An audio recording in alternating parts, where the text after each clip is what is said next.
You need to get off this plane right now. I'm not telling you again. Up! You are not welcome on this flight. Get off the plane now. Get off the plane now. Have you ever been told you don't belong in a place you've rightfully earned? Imagine boarding a flight, ticket in hand, only to watch your seat, your dignity ripped away because of how you look. That's exactly what happened to David Morgan, a black CEO and majority shareholder of the very airline that tried to push him aside.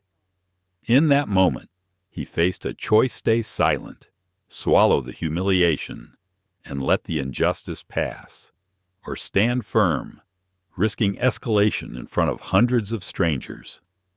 What would you do if it were you, calm under fire, or broken by anger? Picture yourself in that seat.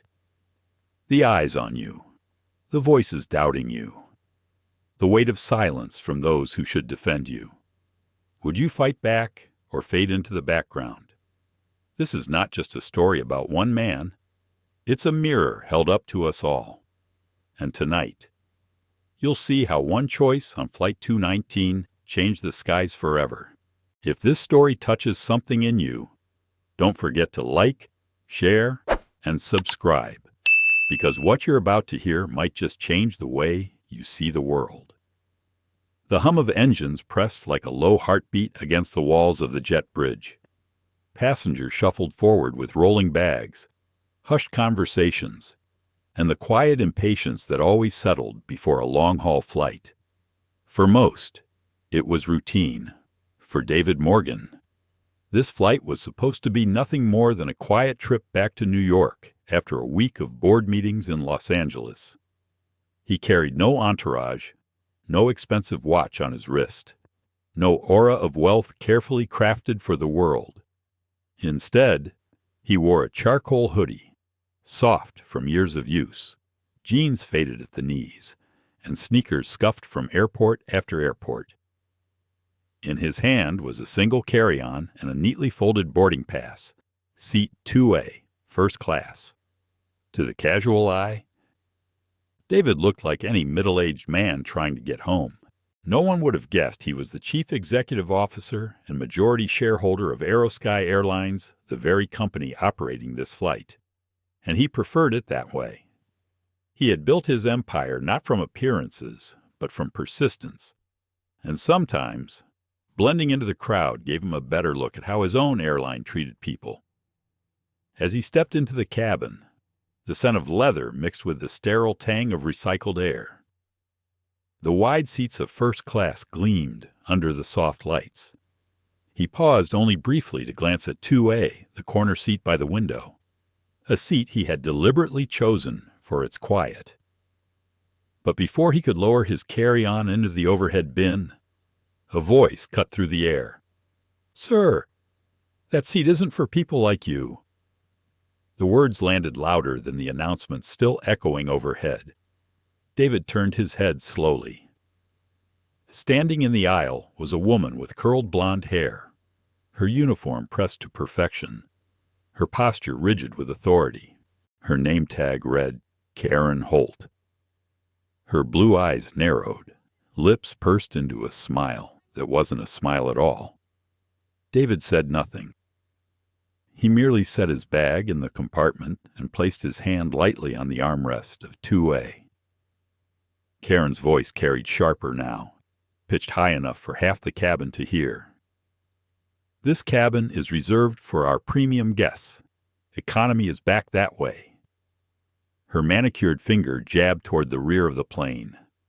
A ripple spread through the row's passengers pausing mid-step, a businessman adjusting his tie uneasily, a young woman angling her phone subtly toward the scene. David lowered himself into the seat with calm precision, as if lowering a stone into still water. He didn't blink. He didn't answer. Karen's jaw tensed. She looked toward the other attendant stationed nearby. Ryan Blake, tall, broad-shouldered, hair slicked back with more confidence than professionalism, crossed his arms and leaned into the aisle. His smirk formed before he even spoke. "He doesn't belong here." Whispers stirred. The wealthy couple who had arrived just behind David, dragging designer luggage, exchanged glances. Senator Charles Whitmore and his wife Evelyn lingered, their smiles faint but satisfied, as if expecting entertainment. Ryan stepped forward, blocking the aisle. His tone dropped, sharp enough to sting. "Sir, unless you can prove otherwise, you'll need to move. First class isn't charity." Still, David sat. Still, he said nothing. The folded boarding pass rested in his lap, a crease pressed under his thumb. His gaze stayed level, calm, unreadable. Karen leaned closer, her perfume cloying, her words dripping with condescension. "What's it going to be?" The tension thickened. Cameras angled higher. Breath caught in throats. And then, without warning, Karen's hand darted forward. She plucked the boarding pass from David's lap with the speed of someone tearing off a bandage.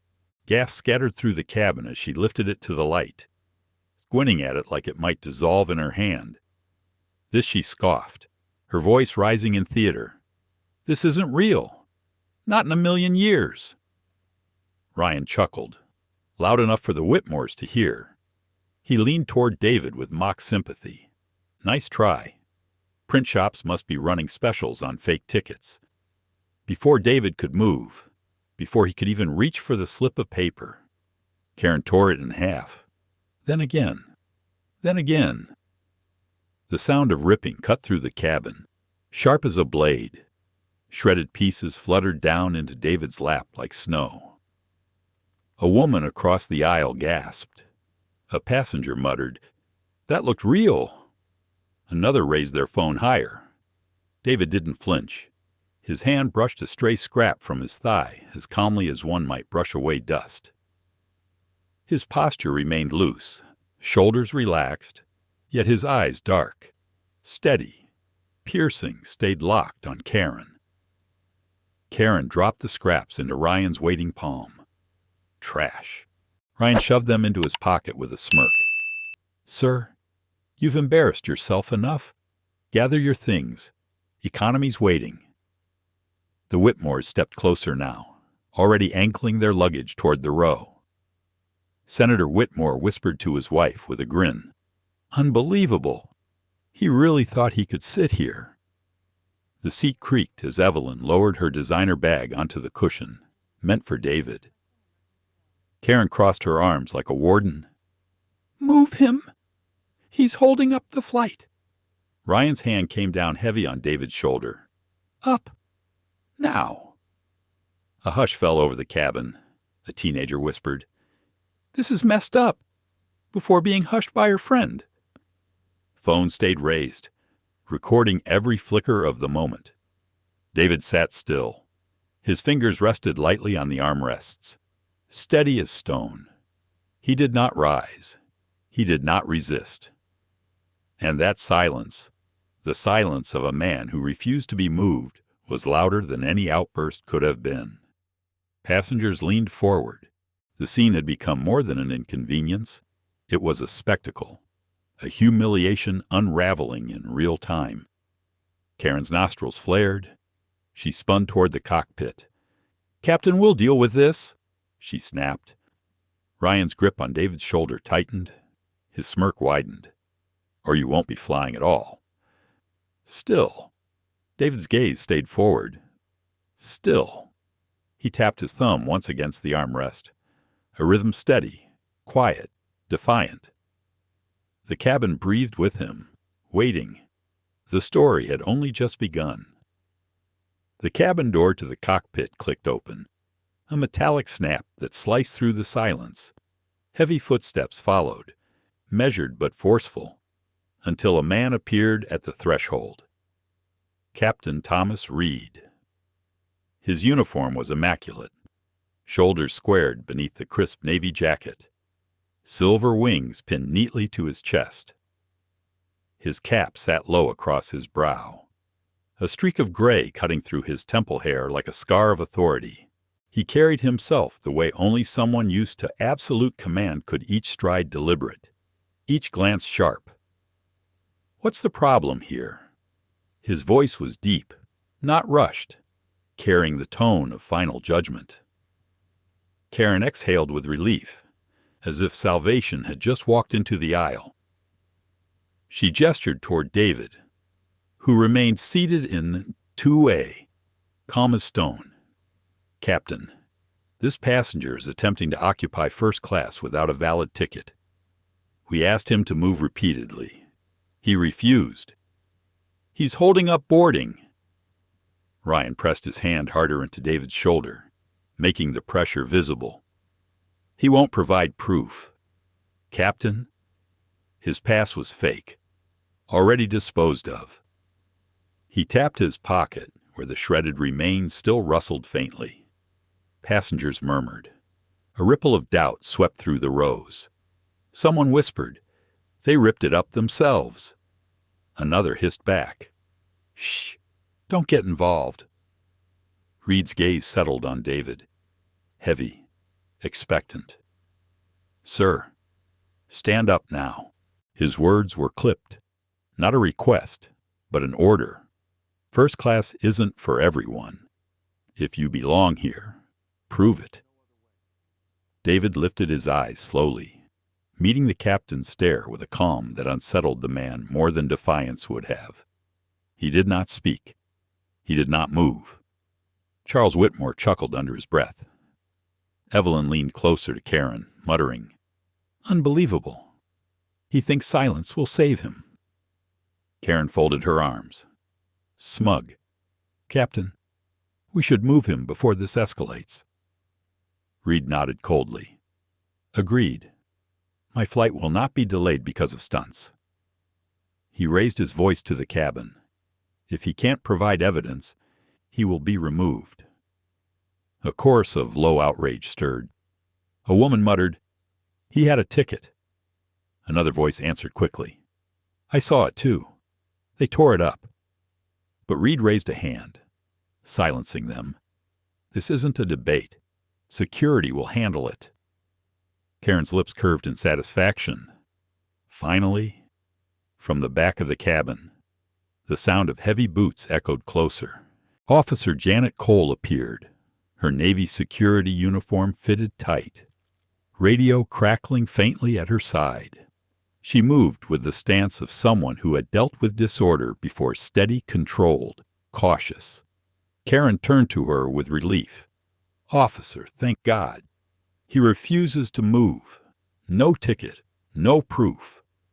Ryan straightened, his hand still locked on David's shoulder. "Try to sneak in first class. He's been given every chance."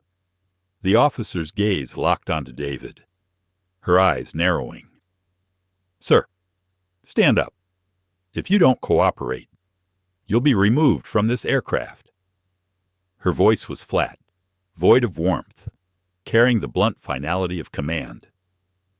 Gas rippled through the passengers. "Phones angled higher," a teenager whispered. "Removed. He didn't even do anything." Still, David sat unmoving, posture unshaken. He lifted his gaze to meet Janet's eyes. Calm, steady, silent. The silence pressed heavier with every second. Karen smirked from the aisle. Finally, maybe now he'll get the message. Senator Whitmore leaned back into the seat, already claiming David's cushion as his own. "See, they'll drag him out. Problem solved." Ryan bent closer, his voice low but dripping with sarcasm. "You hear that one more second, and you're gone. Maybe next time you'll know your place." Olivia Sanders, seated midway back, clutched her phone tighter, her recording trembling. Her husband, Mark, leaned toward her, whispering, "Keep filming. Don't stop." Officer Cole adjusted her radio. "Captain, want me to call backup?" "Yes," Reed snapped. "If he won't move." "He doesn't fly," Karen whispered under her breath to Ryan, laughing softly. "End of the line. Hoodie boy." But the words weren't as quiet as she thought. Passengers nearby heard them clearly. Emma's phone camera zoomed tighter. The tension in the cabin was unbearable. Through it all, David sat still. His thumb tapped once against the armrest. That small, steady rhythm. Karen sneered at the silence. Look at him. Nothing to say now, Ryan chuckled, because he knows it's over. But the calmness unsettled them. It unsettled everyone. And then, from the middle rows, a voice rang out. That's enough. Olivia Sanders rose to her feet. Phone raised. Her voice shook, not with fear, but with outrage. I saw him hand over a real ticket. You tore it. You destroyed the evidence. Gas broke through the cabin. Heads turned sharply. Karen's smile stiffened. Her voice dripped condescension. Ma'am, please sit down. You don't understand the situation. I understand plenty, Olivia snapped, her voice rising. You're targeting him because of how he looks. The words hit like lightning. A ripple of shock swept the cabin. Some passengers clapped nervously. Others sank into their seats, afraid. Ryan scoffed. Defensive now. Ridiculous. We don't make decisions like that. This is about rules. His grip tightened on David's shoulder. Mark's voice cut through the air. Sharp. Then why did you tear his ticket? Why did you call it fake when we all saw it was real? For the first time, Ryan faltered. His smirk flickered. But he quickly recovered, shaking his head. You're mistaken. There was no valid record. Another passenger called out. I saw it too. Murmurs joined in, a growing chorus of resistance. Karen raised her hands as if calming children. Everyone, relax. You don't know what you saw. This man doesn't belong here. But more phones rose. More lenses glowed red. Olivia's camera caught the red marks on David's shoulder, where Ryan's hand dug into the hoodie. She zoomed closer. You're hurting him. Karen's facade cracked. Sit down, she hissed, panic sharpening her tone. But the balance was shifting. Passengers leaned out of their seats. Murmurs turned into outrage. The cabin felt like a storm building. Through it all, David remained silent, his gaze forward, calm. His silence now a force. Pulling the crowd toward him, Ryan glanced nervously toward the captain, muttering, We'll end this right now. He pulled a tablet from his pocket, typing quickly, his smirk returning as the screen glowed. Name he asked, as though the answer weren't obvious. David Morgan, Olivia said firmly. Ryan typed, lips moving as he spelled. Then he turned the screen toward Karen. Empty. No David Morgan on the manifest. See? Ryan said, voice triumphant. Nothing. He doesn't exist here. Karen's smile returned. Told you he made it up. The system doesn't lie. The Whitmores smirked, satisfied. Evelyn muttered, pathetic. Murmurs of disbelief spread like fire. Mark stood, his voice sharp. You erased him. You deleted his name. Ryan held the tablet higher, showing the blank space. The system shows truth. If he belonged here, his name would be there. He's nothing here. The words fell heavy, and for the first time, David moved. He leaned forward slightly, his hood sliding just enough to reveal more of his face. His lips parted, and in a voice low but steady, he said only 2 words. Check again. The air froze. Ryan frowned. What David's voice grew heavier, every syllable deliberate. Check again. Under ownership. A wave of confusion swept the rows. Olivia's eyes widened, Mark whispered. Ownership. What does that mean? The businessman in the navy blazer leaned forward, realization dawning. Passengers murmured in shock, whispers colliding in disbelief. Karen blinked, her confidence faltering for the first time. Ryan's smirk stiffened. Captain Reed shifted, uneasy. David leaned back, calm once more. His thumb tapped the armrest. Steady, quiet, echoing through the silence like the beat of truth approaching. The storm was only beginning. For a moment, the cabin was a theater suspended in silence. Dozens of passengers leaned forward, phones lifted like spotlights, waiting for the next line in a play no one had rehearsed. David Morgan sat steady in seat 2A, his calmness more disarming than rage ever could have been. His two words, "Check again," still rippled in the air. Karen Holt forced a laugh, brittle and sharp. Ownership. That's nonsense. He's bluffing. Ryan Blake clung to the glowing tablet as though it were a shield. The manifest is clear. He doesn't exist here. End of story. But it wasn't the end. It was only the beginning.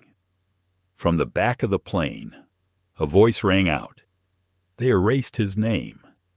It came from a passenger no one had noticed before, a teenager trembling as she clutched her phone. The declaration cracked something open in the cabin. Mark Sanders raised his own phone higher, his voice steady. It's all on video. Every word, every action. You tore his ticket. You mocked him, and now you're trying to erase him from the system. Olivia Sanders stepped into the aisle, her phone aimed at Karen. The world will see this. Gas scattered. For the first time. Karen faltered. Her eyes darted to Captain Reed for rescue. Captain, tell them this is protocol. Reed's jaw tightened, but his authority felt thinner now, like a curtain pulled too far across a window. Enough, he barked, though less certain. Phones down. Everyone sit. But no one sat. More passengers stood. More cameras rose. And then quietly at first, another sound emerged. A soft click. At the galley near the front, trainee attendant Lena Park stepped forward, clutching a small device in her hand. Her dark eyes flicked nervously between David and the crew. Karen narrowed her gaze. Lena, what are you doing? Lena's voice trembled, but carried across the aisle. Captain, you should hear this. She raised the recorder, thumb hovering over the play button. The device was small, almost unremarkable, but the weight it carried was undeniable. Karen's face drained of color. Don't you dare! She lunged half a step, her polished shoes squeaking against the floor. But it was too late. Lena pressed play. The cabin filled with voices, familiar voices. Karen's sharp laughter, Ryan's mocking sneers, the sound of paper ripping, cruel and deliberate. This isn't real. Karen's recorded voice spat. People like him don't buy these seats. Guests erupted. Some passengers shook their heads in disbelief. Others whispered fiercely, I knew it. I knew they were lying. Ryan's face drained pale as his own voice sneered from the recorder. No proof, no name, no seat. The words echoed back at him, undeniable, inescapable. Karen stumbled back, her posture crumbling. That's taken out of context. No, Olivia said firmly, stepping closer. It's the truth, and now everyone knows it. Phone shook as passengers captured every second of the playback. The evidence wasn't just in Lena's hands. It was multiplying across dozens of screens, already prepared to spill into the world beyond the aircraft. David still hadn't spoken. He sat steady, his gaze calm, letting the voices of his accusers betray themselves. When the playback ended, silence swallowed the cabin whole. For a long moment, no one moved. And then a passenger in the back muttered. They tried to erase their own CEO. The words carried forward like a wave. CEO, someone whispered. What did he mean? Ownership. Karen's lips parted, searching for explanation, but none came. Ryan clutched the tablet so tightly his knuckles whitened. Captain Reed's face flushed red, his authority unraveling under the weight of evidence. Officer Janet Cole shifted uneasily, lowering her radio. For the first time, her stance softened. David exhaled, slow and deliberate. He reached into the pocket of his hoodie. The motion drew gasps. Janet's hand twitched toward her belt out of instinct. But what emerged was no weapon. It was a sleek leather wallet, plain yet heavy with presence. He opened it with care, sliding out a badge lined with silver edges. The cabin lights caught the engraved emblem of Aerosky Airlines, Chief Executive Officer. Gas rippled like shockwaves. Olivia covered her mouth, Mark whispered. "Oh my God." Senator Whitmore's smirk vanished. Evelyn stiffened, her pearl earrings trembling as she whipped her head toward David. Karen staggered back, her shoes scraping against the floor. That can't be real." Ryan shook his head violently. "This has to be a trick." David didn't reply. He laid the badge flat on the armrest, tapping it once with his finger. The same rhythm he had carried from the beginning. Calmness radiated from him, suffocating in its certainty. The businessman in the navy blazer muttered into his phone. "He owns the airline. They tried to throw out their own CEO." Whispers turned into shouts. Passengers erupted. Phones flashed brighter, capturing every second. Captain Reed tried to cut through the noise, his voice raised but thinner than before. "Everyone calm down. This changes nothing. My crew runs this flight. Not him." But the words rang hollow. Authority had shifted. Lena stepped closer, her recorder still in hand, her voice quiet but steady. "Sir, everything is recorded. Every insult, every word. You don't need to defend yourself." David finally turned his gaze toward Karen, his voice steady as stone. "And why would I? This was never about a seat. It was about who you chose to see." Karen's face collapsed into silence. Passengers clapped softly. A teenager whispered. He stayed silent the whole time, and still won. The storm inside the cabin was no longer humiliation. It was revelation. Ryan bent to retrieve his tablet, his fingers shaking as though the glowing screen could save him. He muttered under his breath, "We didn't know who you were." David's reply was sharp. "Cold. That's the problem. You didn't need to know. Every passenger deserves respect, CEO or not." The words struck harder than any order. The cabin hushed, the weight of truth pressing down on everyone. Karen lowered her face into her hands. Ryan collapsed into the jump seat, staring at the floor. Captain Reed clenched his fists, fury warring with fear. But he couldn't move. His command, once absolute, now felt like sand slipping through his fingers. Janet Cole finally spoke, her tone quieter than before. "Mr. Morgan, if I crossed a line, I'll accept retraining. But I wasn't mocking you. I didn't tear the ticket. I just followed orders." David studied her for a long moment, then gave a small nod. "Retraining. You'll stay but under supervision." Passengers murmured, some nodding, others whispering approval. Lena held the recorder tight in her hands, her breath unsteady. "Sir, I couldn't stay silent. I knew it was wrong. I recorded everything." David's gaze softened just slightly. He reached for the device, his fingers brushing hers. "You did what no one else dared. From this moment, you're promoted. Aerosky needs people like you." Her eyes widened. Tears welled. The cabin erupted in applause. For the first time since boarding, David leaned back in his seat, calm as ever. The badge gleamed faintly in the overhead light. The balance of power had shifted. Justice had stepped into the aisle, and everyone knew the flight would never take off the way it had been planned. Applause still trembled in the air when the cabin finally fell into an uneasy quiet. The passengers had seen enough to understand what was happening, yet they leaned forward in their seats, hungry for what would come next. Every eye was locked on David Morgan, still seated in 2-0, his badge gleaming faintly on the armrest. Karen Holt stood frozen, her face pale, her hands clenched into trembling fists. Ryan Blake sat collapsed in the jump seat, his smirk gone, his jaw tight with shame. He refused to admit. Captain Thomas Reed remained by the cockpit door, his chest rising and falling with sharp, uneven breaths, as if he was fighting to keep his authority alive. It was David who broke the silence.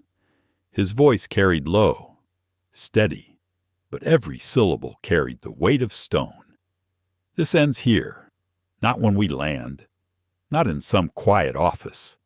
Right here, right now. The sentence rippled through the cabin, sending murmurs among passengers who clutched their phones tighter. They weren't just witnesses anymore. They were part of history being written mid-air. David pulled a sleek phone from his hoodie pocket. Unlike the torn boarding pass, this device bore his identity in every polished edge. He swiped quickly, his thumb steady, and held the phone to his ear. The cabin grew so still that even the hum of the aircraft system seemed to fade. "Put me through," he said calmly. A pause. Then, "Yes, emergency protocol." Karen blinked.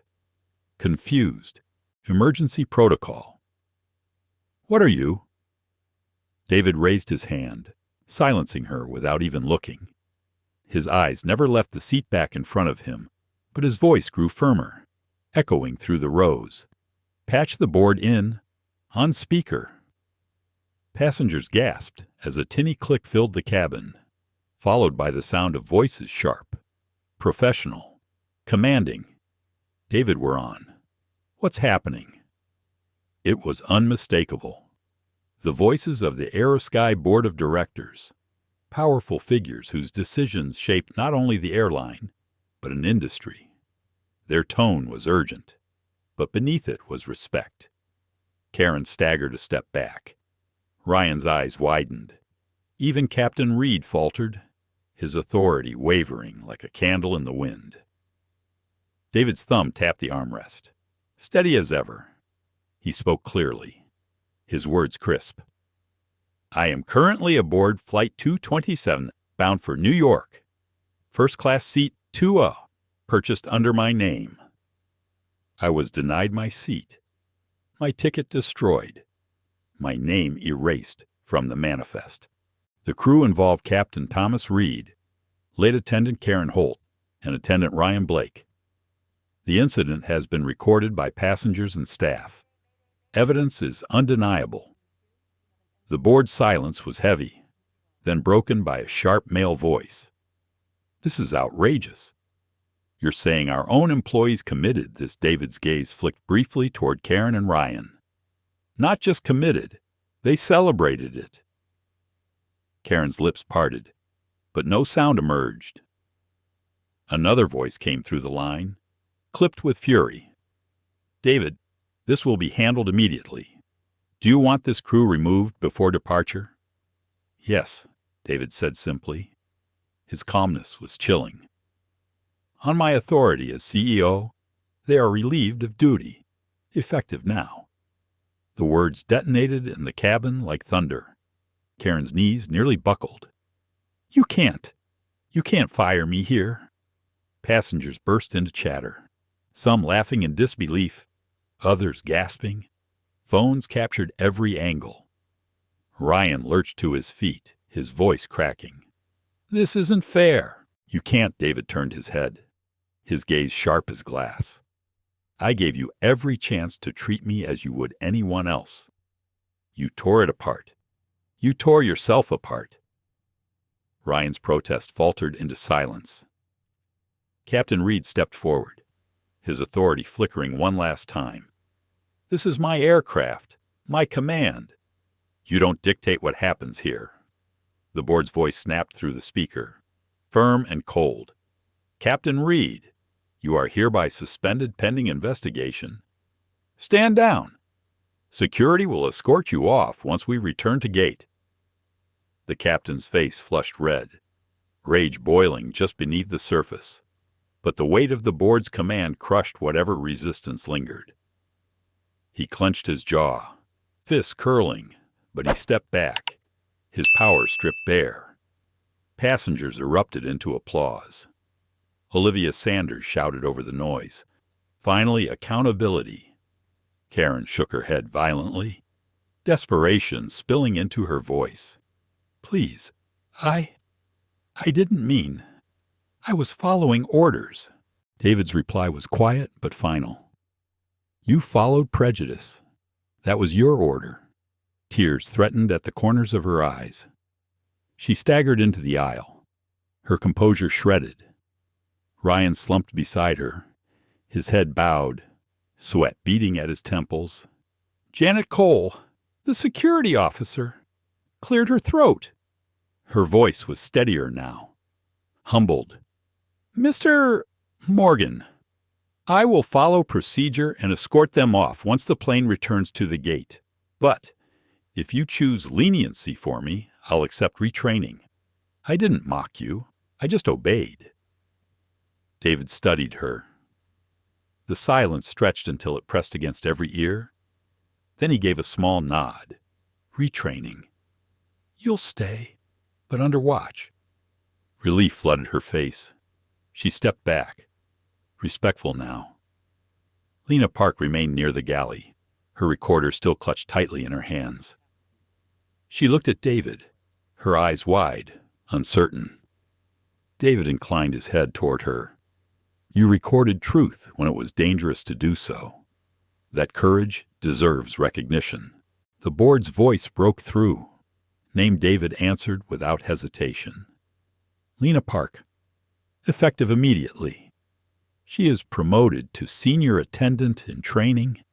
She will complete her service on this flight in leadership." Lena's breath caught.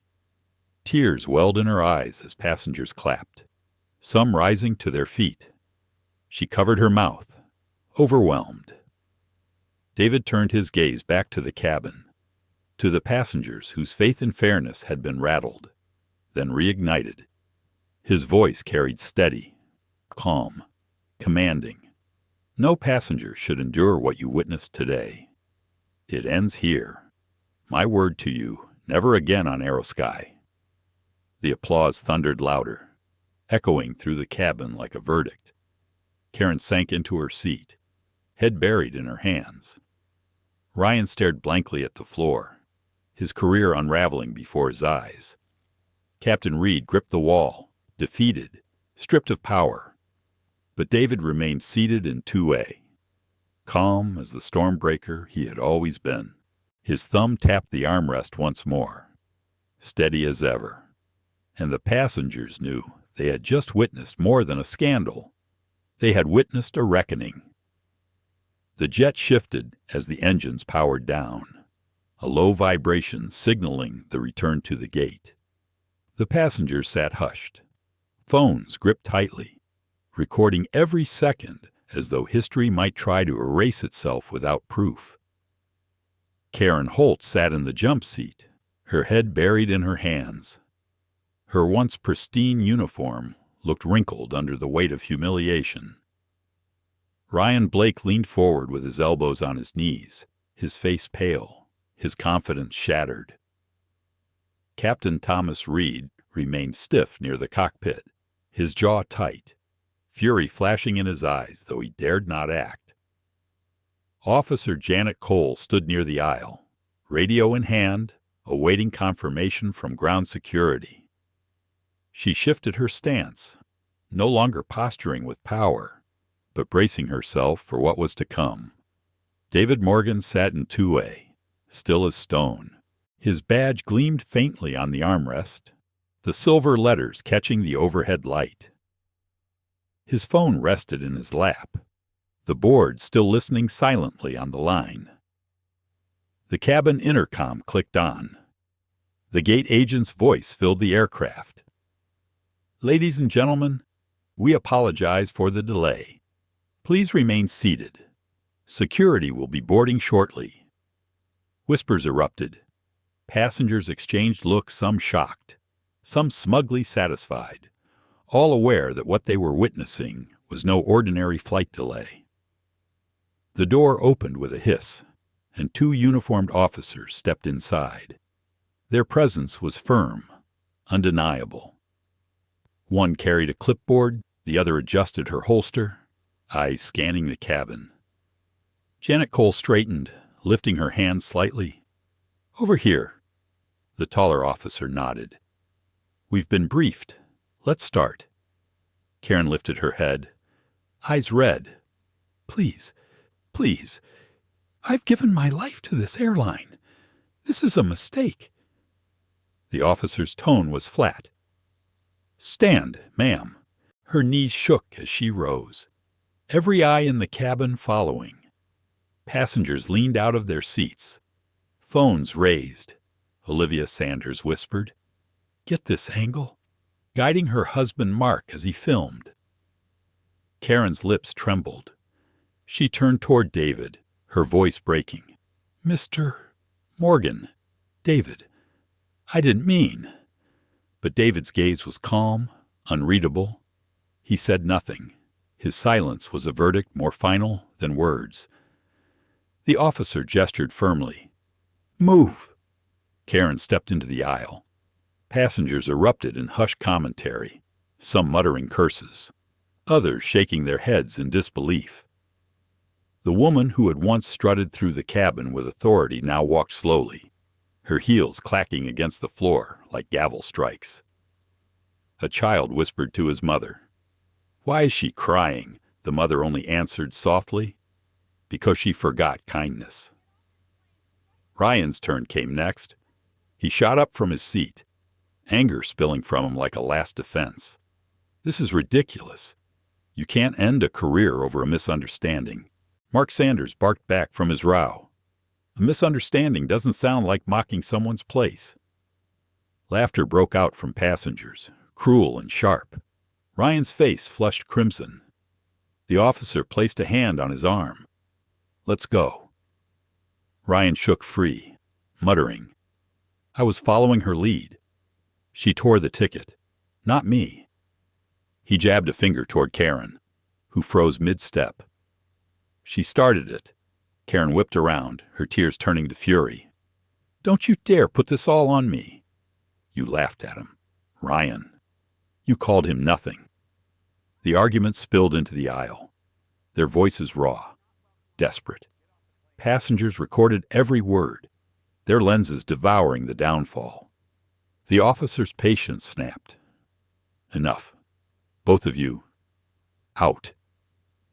Ryan shoved his bag into the aisle, nearly knocking into Evelyn Whitmore's knees. The senator's wife recoiled in disgust.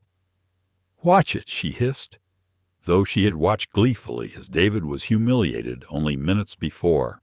The cabin buzzed as Ryan stormed toward the door, Karen stumbling behind him, sobbing. Applause broke out, not triumphant, but cathartic, as though the passengers had exhaled a collective breath they had been holding. Then came Captain Reed. He didn't move at first. His pride clung to him like armor. But the officer gestured, firm. "Captain, you're suspended. Step off the aircraft." Reed's nostrils flared. "I am the captain. This is my command." David finally spoke, his voice cutting clean through the tension. "No, Captain. This was your command. Now it's your lesson." The words landed heavier than the suspension. Reed's hands shook at his sides, his authority crumbling. He turned to the officers, but their faces were unmoved. He turned to the passengers, but their eyes condemned him. At last, his gaze fell on David, who remained calm, silent. Reed exhaled, long and bitter. then marched stiffly toward the door. The applause grew louder, filling the cabin, passengers rising to their feet. Phones recorded the moment, the walk of shame, the stripping of authority, the reversal of power. As the disgraced crew disappeared through the door, the cabin seemed to breathe again. Relief mingled with disbelief, anger with admiration. The officers turned back, nodding to Janet Cole. "You'll remain?" "Yes," she said quickly. "I'll finish the flight. Under retraining." The taller officer nodded, then addressed David directly. "Mr. Morgan, is there anything else you require before we clear the flight?" David shook his head once. "No. What needed to be done is done." The officers departed, the door sealing shut behind them. The cabin erupted in cheers. Passengers clapped, some whistled, others shouted words of encouragement toward David. Olivia Sanders stood, raising her phone like a reporter. "You all saw it. You all know. This is what happens when truth wins," Mark added, his voice booming. "And this time, we won't let them hide it." David leaned back, closing his eyes briefly. He wasn't smiling. There was no satisfaction in humiliation, no joy in victory, only the weight of justice. Lena Park stepped forward timidly, kneeling slightly beside his seat. Her voice was soft. "Sir, thank you for trusting me, for believing the recording mattered." David opened his eyes, his expression softening. "Courage always matters. You'll carry this airline farther than they ever could." Her eyes shimmered with tears. She nodded, clutching the recorder close to her chest. From across the aisle, Senator Whitmore shifted uncomfortably. His wife whispered harshly, "We should have stayed quiet." But the cameras were already on them, capturing their earlier smirks, their complicity. Their silence now was its own confession. David finally stood. His presence filled the cabin without effort, a quiet storm that commanded respect. He turned to the passengers, his voice carrying steady. "Even, you didn't just witness injustice," he said. "You stood against it, each of you. Your voices, your recordings, your courage. This is how change begins." The cabin thundered with applause once more. Passengers rose to their feet, clapping, cheering, their voices swelling until the aircraft vibrated with it. David raised a hand gently, silencing them. His next words were softer, but they cut deeper.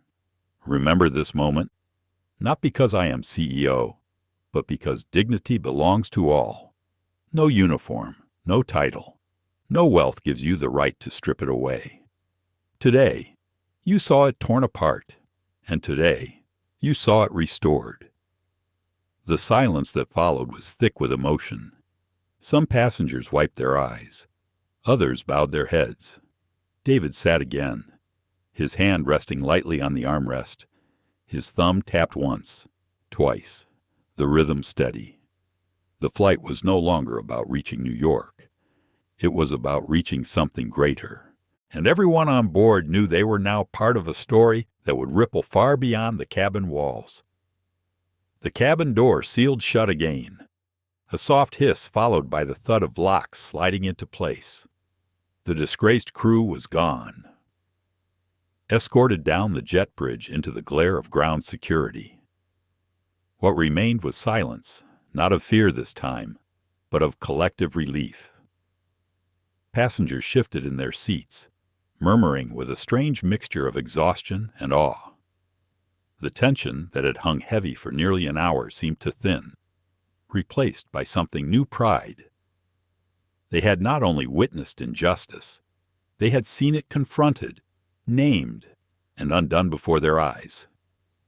David Morgan still sat in 2A, his posture steady, his face calm but unreadable. His badge no longer rested on the armrest. It was tucked safely back into his wallet. The symbol wasn't needed anymore. His presence alone carried the weight of authority. Lena Park stood in the aisle near him, still clutching her recorder as though it were a fragile flame. She looked younger than ever, wide-eyed, overwhelmed, but also transformed. Passengers who moments earlier hadn't noticed her now smiled, nodded, even whispered words of encouragement as she passed by. She had become something unexpected, a hero. Officer Janet Cole lingered near the galley, posture humbled, no longer the enforcer ready to drag a man out.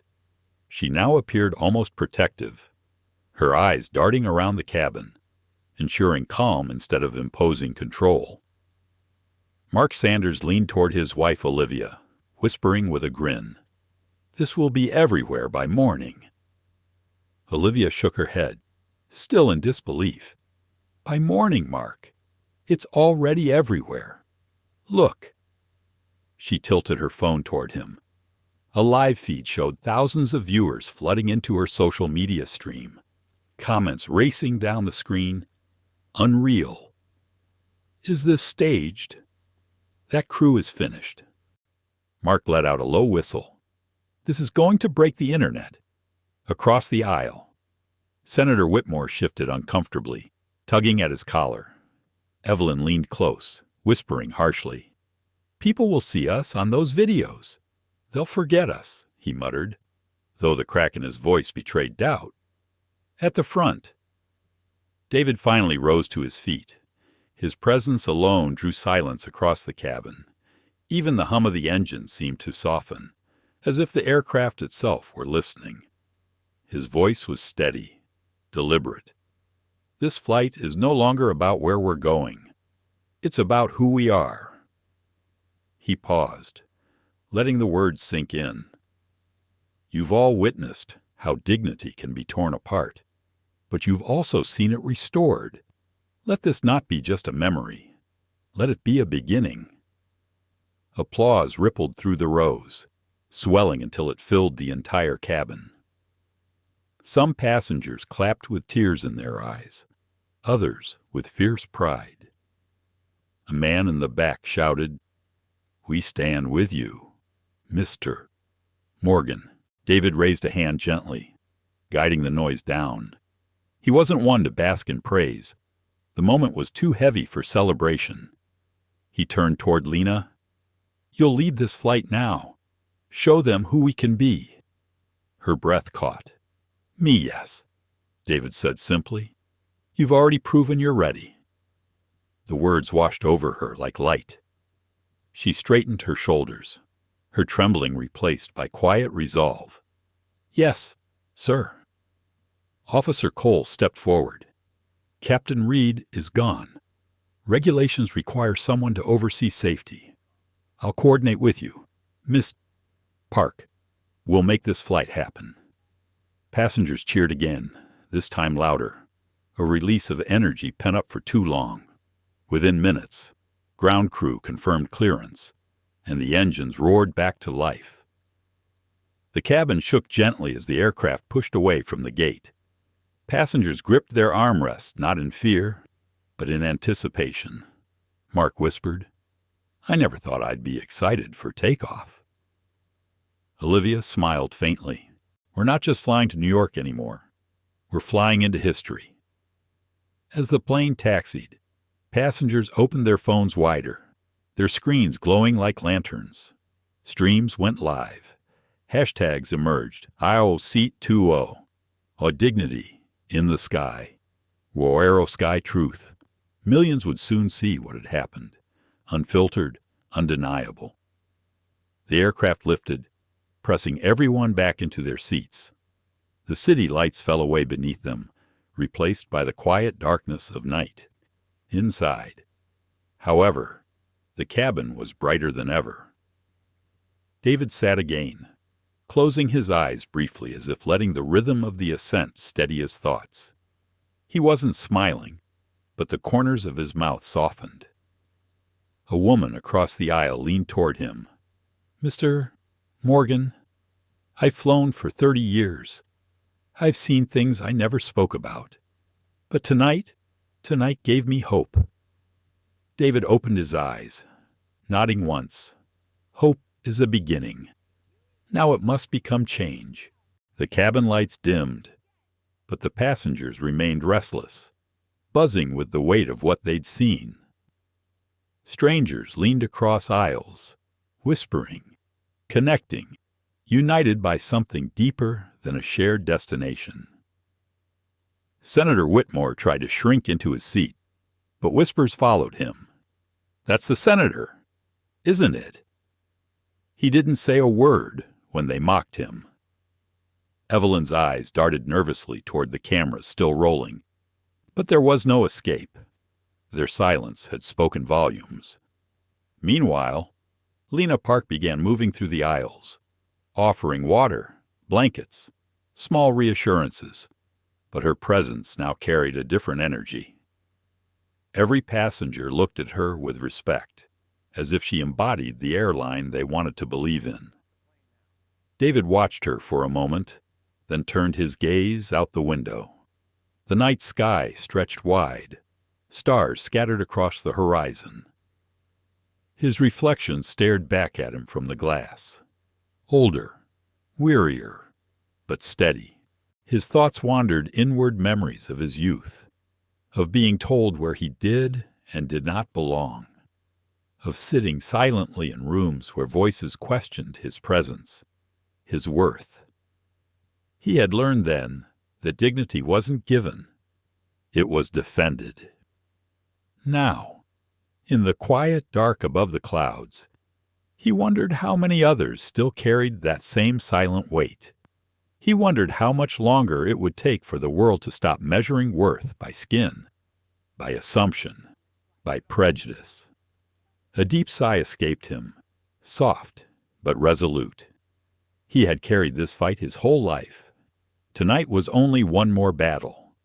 Yet, as the engines hummed and the plane climbed higher, he allowed himself a flicker of peace. Because tonight, at least, he wasn't alone. The applause, the courage of passengers, the trembling voice of a trainee who had dared to press record these were reminders that the fight was shared. That change was possible. A young man across the aisle caught his eye. Raising a hand in quiet salute, David returned the gesture with a slight nod.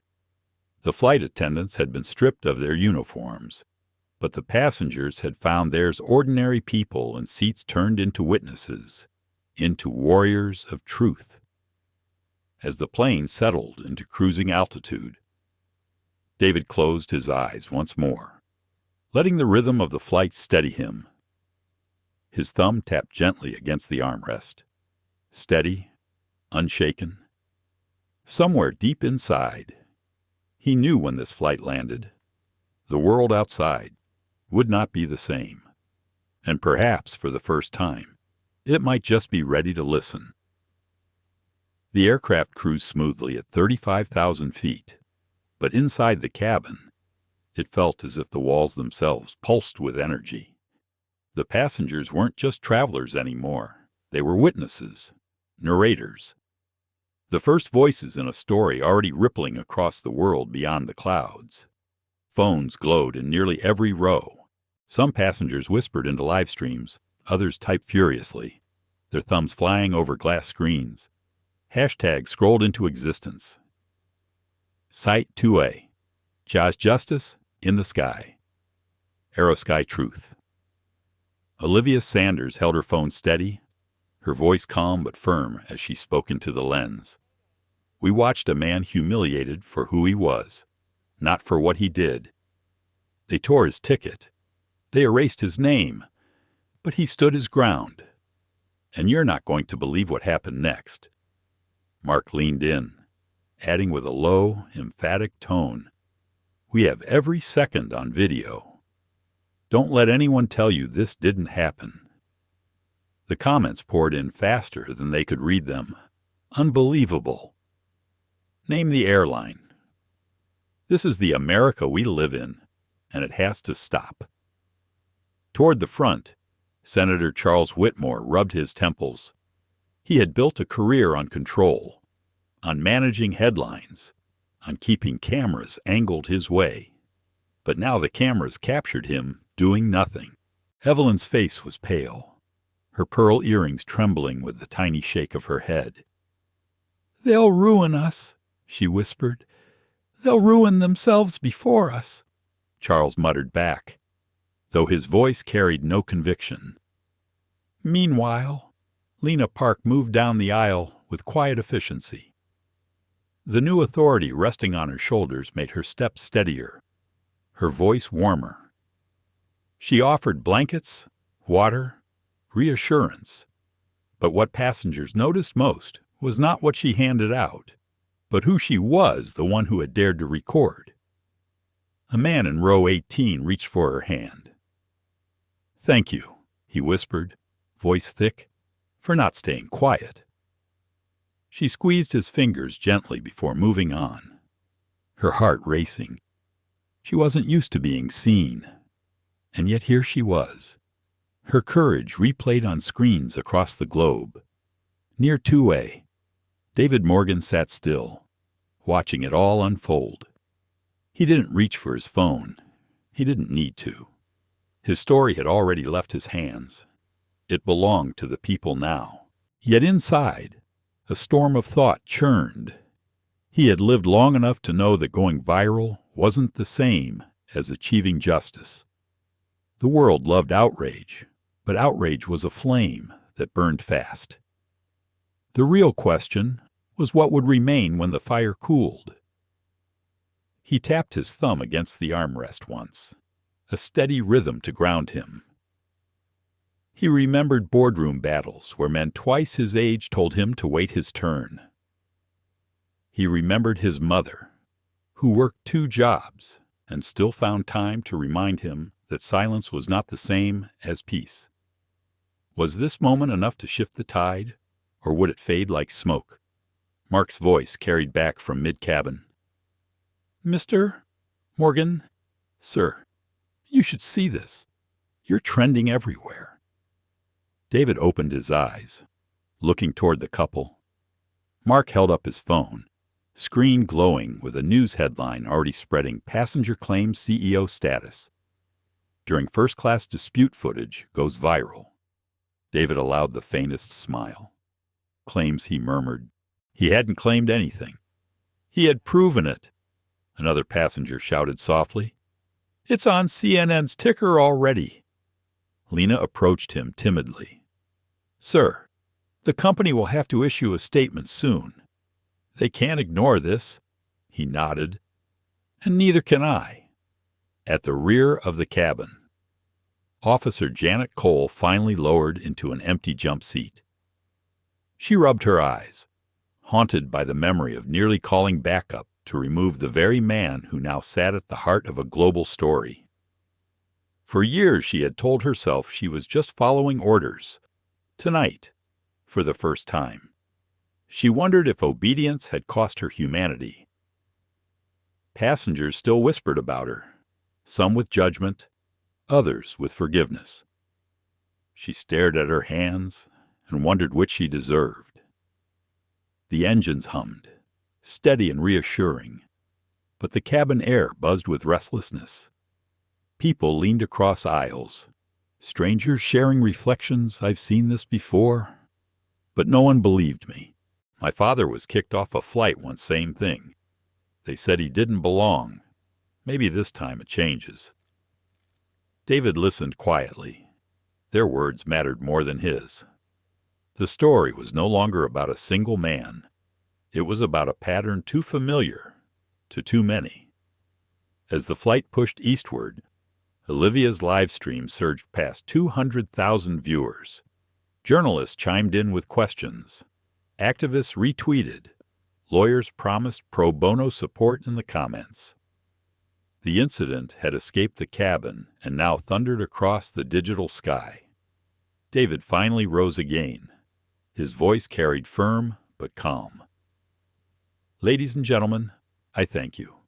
Not just for recording, but for standing.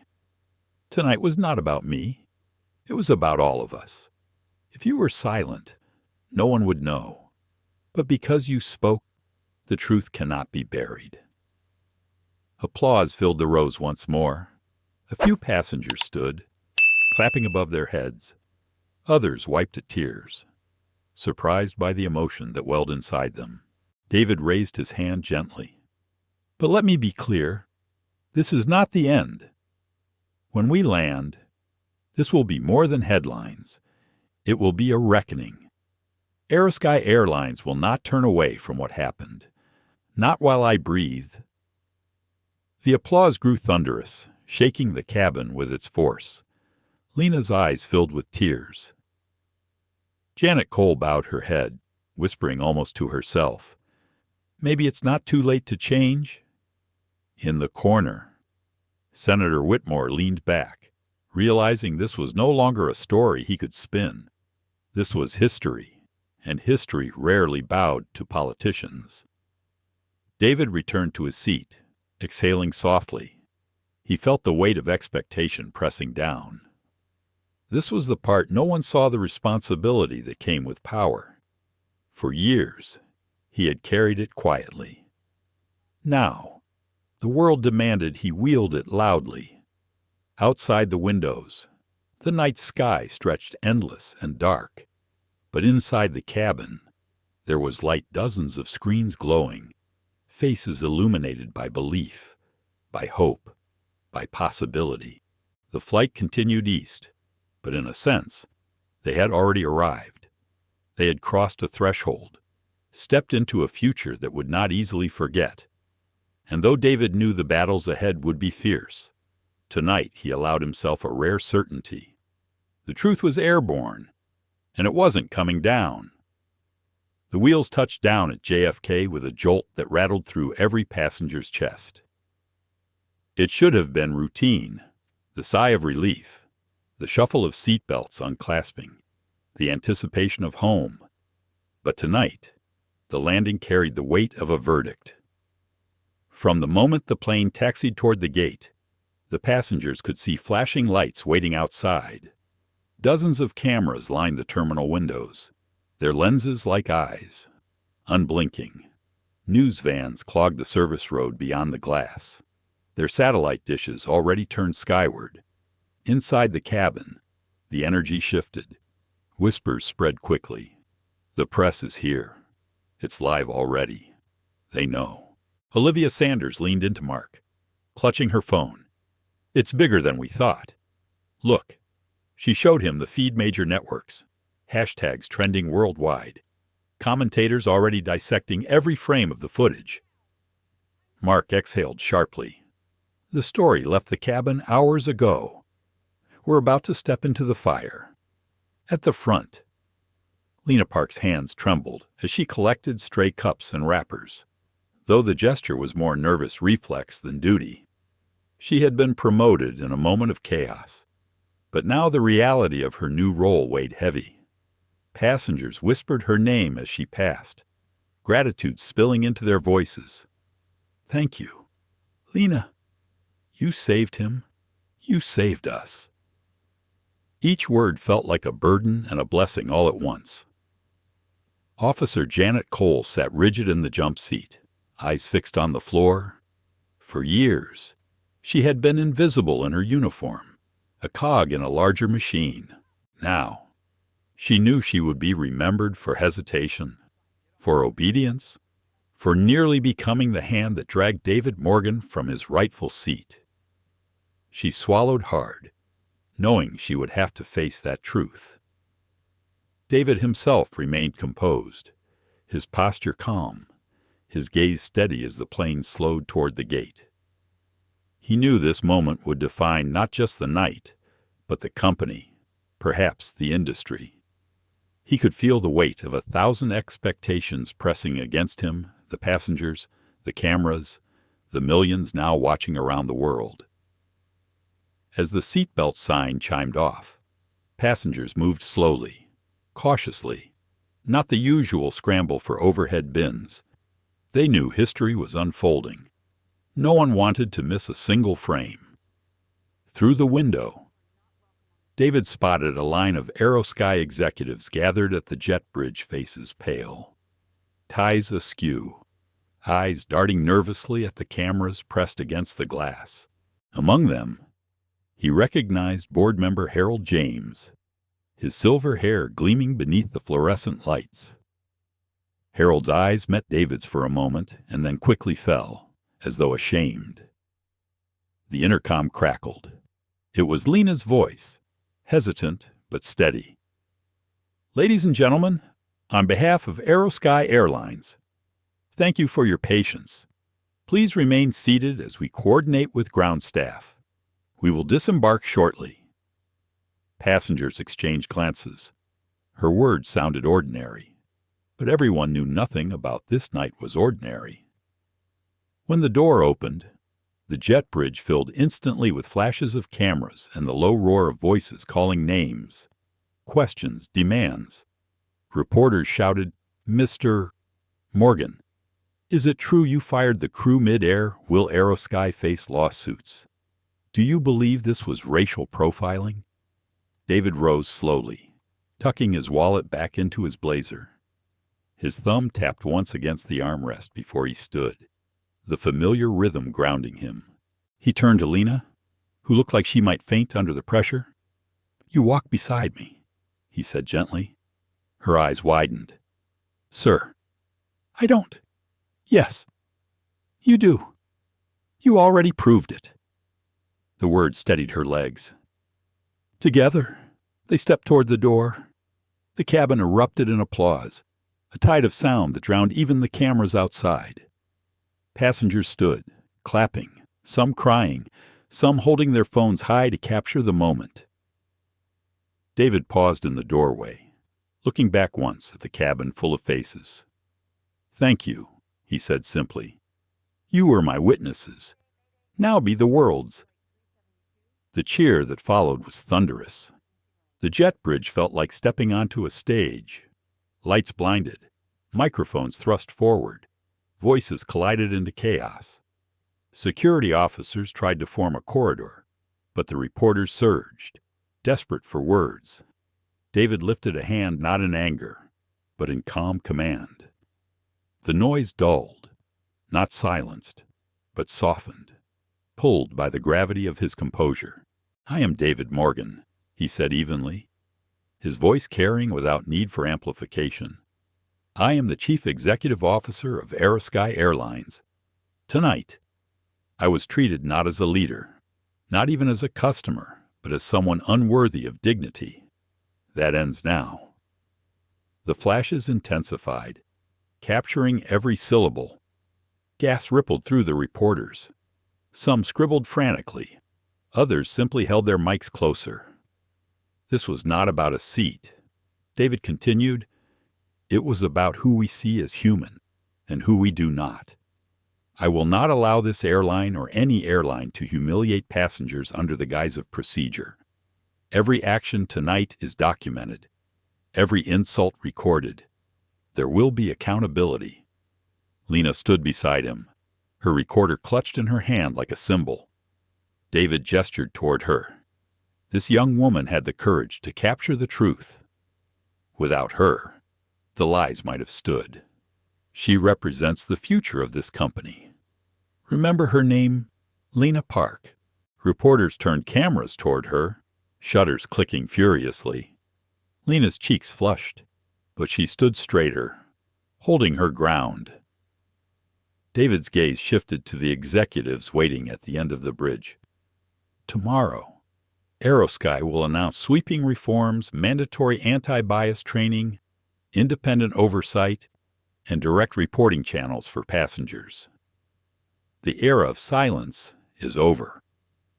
The roar of cameras nearly drowned his last words, but the passengers behind him began to cheer again, their voices echoing down the jet bridge.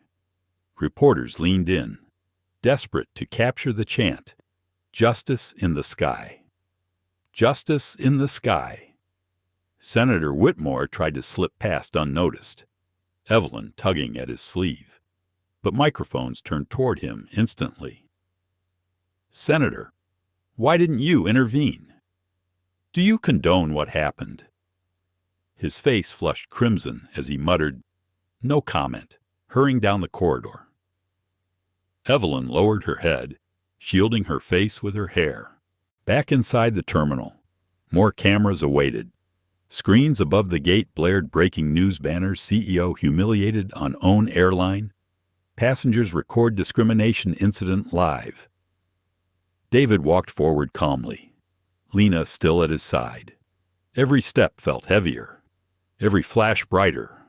He knew this was only the beginning: the lawsuits, the board meetings, the federal inquiries. But tonight had drawn a line, and the world had seen it. For the first time in hours, he allowed himself a deep breath. Not relief, resolve. The battle was no longer in the cabin. It was in the world beyond. And David Morgan was ready. The morning after the flight, the skyline of New York was painted in the pale gray of early dawn. But inside the headquarters of Aerosky Airlines, the atmosphere was anything but calm. Television screens in the lobby replayed the viral footage on a loop. Passers-by paused, some shaking their heads in disbelief, others snapping photos of the building as if it were already a monument to scandal. David Morgan entered through the revolving glass doors, Lena Park beside him. She wore the same uniform from the night before, though it felt transformed. Overnight, she had gone from anonymous trainee to public figure. She clutched her bag tightly, bracing against the stares of employees lining the hall. "Mr. Morgan," a young intern whispered as he passed, eyes wide. "We're with you." David acknowledged him with a nod, but didn't break stride. His thumb tapped rhythmically against the leather of his briefcase. On the 15th floor, the boardroom was already packed. Executives in tailored suits fidgeted with papers. Phones buzzed endlessly, and the air smelled faintly of stress coffee too strong, perfume too heavy, fear too obvious. Harold James, silver-haired and usually unshakable, stood as David entered. "David, this has become bigger than the airline.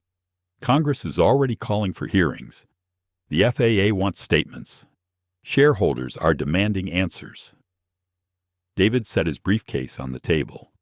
His gaze swept the room, pausing briefly on each face. "Then let's give them answers." Screens along the wall displayed headlines: "CEO humiliated on own airline." "Passengers demand change." "Justice in the sky." Clips of Karen Holt sneering. "Ryan Blake tearing the ticket." Captain Reed's dismissive tone, all replayed in a brutal loop. The executive squirmed. One cleared his throat. "David, we could frame this as an isolated incident. Blame the crew, suspend them, issue an apology." "No." David cut in, his voice steady but final. "This is not isolated. It's systemic, and pretending otherwise would make us liars." Silence fell. Even the hum of the air conditioner seemed to pause. David continued, his tone measured, deliberate. "You've all seen the footage. You've seen me treated as if I didn't belong in a seat I paid for. Now tell me what happens to the passenger who isn't a CEO, who doesn't have a board to back him, who doesn't have millions watching Lena shifted uncomfortably at his side." She thought of passengers she'd seen in training, quiet, polite, enduring small humiliations without cameras to protect them. Her throat tightened. David's gaze hardened. "We can issue apologies until our throats are dry, but apologies won't save this company or this industry. What will save us is change." Harold leaned forward. "What kind of change?" David opened his briefcase and pulled out a slim folder. He spread papers across the polished table, proposals drafted months ago, ignored by the board. Tonight's events had forced them into relevance. Mandatory anti-bias training, not just once, but recurring. Independent oversight panels with passenger representation. An anonymous reporting system for staff and travelers alike. And transparency incidents made public, data published quarterly. A younger executive frowned. David, that's radical. The unions will fight us. Investors will panic. Investors already panic. David replied, the stock dropped 12 points overnight. Do you think that's because of training programs? Or because people no longer trust us to treat them with dignity? The question landed like a stone in water. No one answered. From the far end of the table, a woman executive spoke quietly. What about the senator? His office has already reached out. They're worried about his image. David's jaw tightened, but his voice remained calm. Senator Whitmore made his choice when he sat in silence. His image is his problem. Ours is ensuring no passenger is silenced again. The room erupted in murmurs, but Harold raised a hand. Enough. Let him finish. David looked around once more, steady and deliberate. I didn't ask for this storm, but we are in it, and if we steer into it with honesty, we might survive. If we cower, we will not. Lena felt a shiver run down her spine. She realized this wasn't just corporate rhetoric. It was a man's life of quiet endurance, finally spoken aloud in a room that had long ignored it. The silence stretched. Then Harold nodded slowly. You have my vote. One by one. Hands rose. Not all, but enough. The motion carried. David exhaled softly, tapping his thumb once more. It wasn't victory, it was a beginning. After the boardroom, the press conference awaited. Hundreds of cameras, reporters from every major outlet, the glare of spotlights turning the lobby into a stage. David stood at the podium, Lena slightly behind him. Janet Cole lingered further back, unsure if she belonged in the picture, but unwilling to walk away. The first question came instantly. Mr. Morgan, was this discrimination? David didn't hesitate. Yes. The word hung heavy, echoing. Cameras flashed. Reporters scribbled. Do you believe this represents your airline? David leaned forward, his voice calm but piercing. I believe it represents a sickness in more than just one airline, and I intend to cure it, starting with ours. Gas rippled through the crowd. Some reporters looked stunned, others energized. Another question. Will employees be fired? Some already have been. David answered, others will be retrained. Accountability is not revenge. It is responsibility. Lena swallowed hard, realizing how rare it was to hear such clarity from a corporate stage. David concluded, his tone firm. This is not about a CEO in seat 2A. This is about every seat, every passenger, every journey. Dignity is not a privilege. It is a right. The applause began with passengers from Flight 219 standing near the back. It spread quickly, filling the lobby until the noise rivaled the clicks of cameras.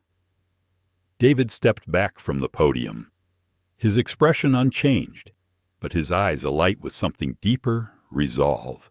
He knew the fight ahead would be brutal hearings, lawsuits, political battles, but tonight, for the first time, the board had listened, the public had believed, the tide had turned, and David Morgan, who had once been told to wait his turn, now stood at the helm of change he could no longer delay. Weeks turned into months, and yet the memory of Flight 219 did not fade. It echoed across news cycles, congressional hearings, and dinner table conversations. It became shorthand for something larger a moment when silence was broken and an industry was forced to reckon with its own reflection. David Morgan sat in his office on the top floor of Aerosky headquarters, the city sprawling beneath him. The desk was piled with folders, lawsuits, proposals, reports. But amid the chaos, there were also signs of progress. A framed letter from passengers thanking him, a plaque from a civil rights organization, and most importantly, new policies signed into law. The Passenger Dignity Act had passed after heated debates, requiring all airlines to implement bias training, independent oversight, and real-time reporting systems. What began as a viral video had reshaped the rules of the sky. David tapped his thumb gently against the armrest of his chair, a familiar rhythm, steadying. He thought back to that night seat 2A, the ripped ticket, the disbelief in the eyes of passengers, and then the courage. Emma's voice in the cabin, Mark's live stream, Lena's recording. They had carried the truth when others would have buried it. A soft knock on the door interrupted his thoughts. It was Lena Park, no longer in a trainee's uniform but wearing the crisp attire of a lead attendant. Her hair was tied neatly, her posture confident, though her eyes still carried the humility of someone who hadn't forgotten where she began. "Sir," she said, stepping inside, "the board is ready."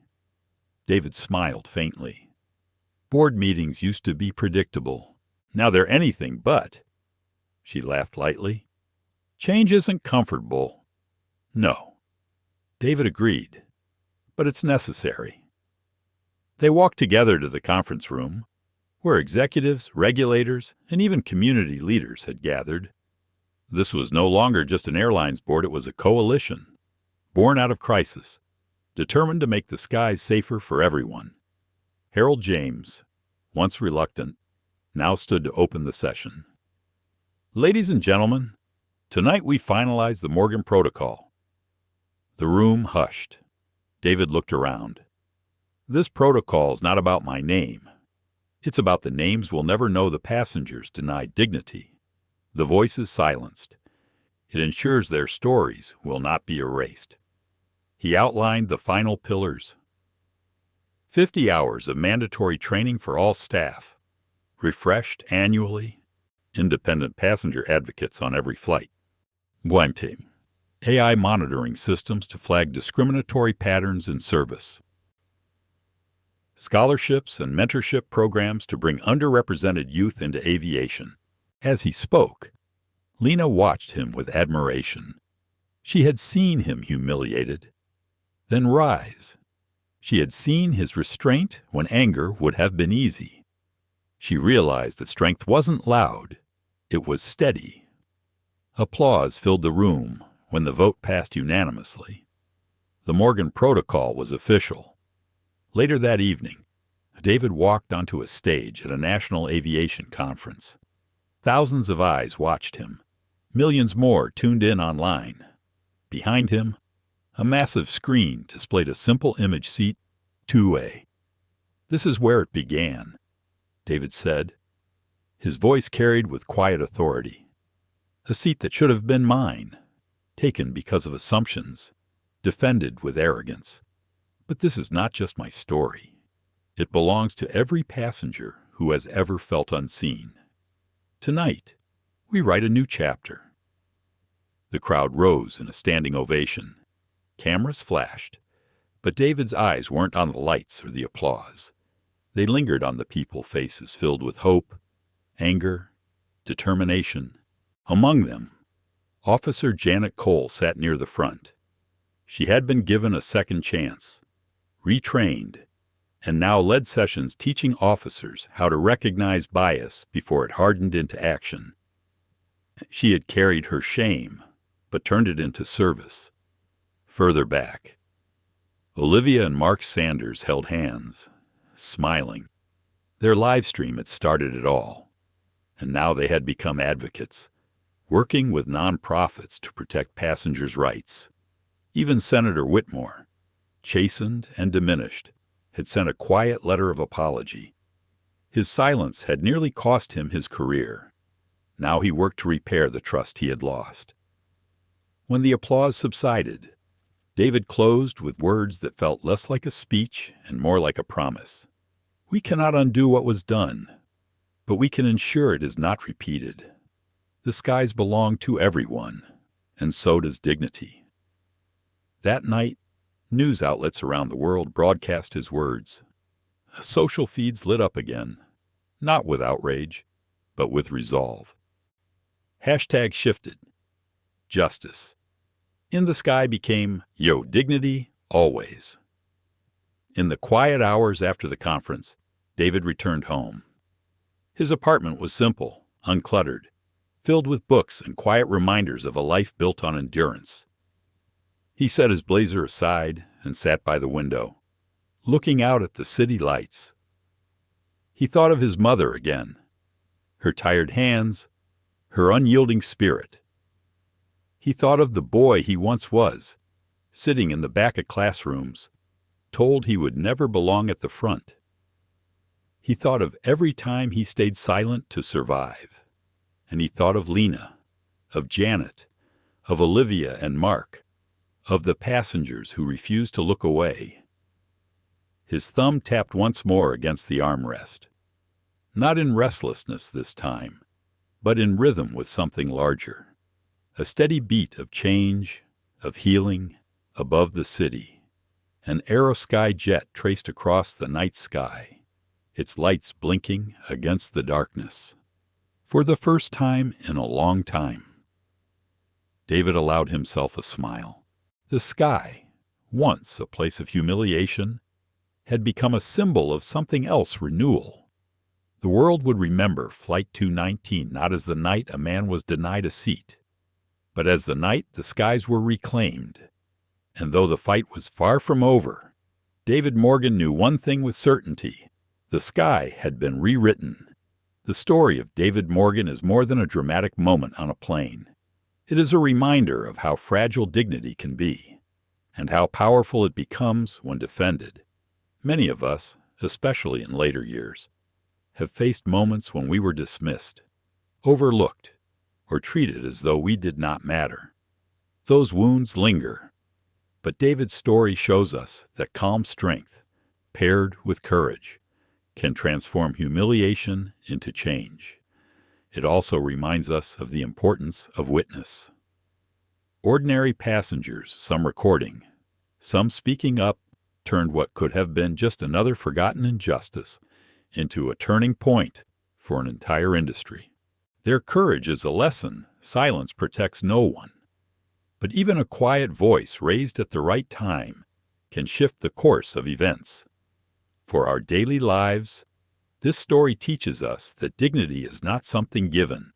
It is something we claim and protect for ourselves and others, whether at work, in families, or in society. We can choose to stand firm, to support, and to remind others of their worth.